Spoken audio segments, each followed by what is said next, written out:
France unveils mighty nuclear carrier. France has officially revealed plans for its next generation nuclear powered aircraft carrier, named France Libre, displacing approximately 78,000 tons and designed to carry over 40 aircraft.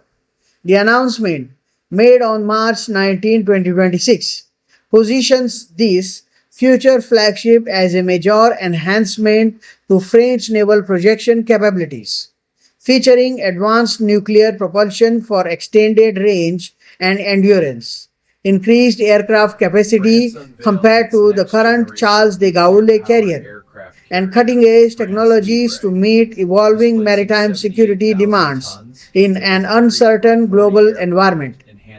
Opinion. This ambitious carrier project underscores France's determination to preserve strategic autonomy and blue water naval power in an era of rising geopolitical competition, potentially inspiring renewed focus on carrier development among other European nations.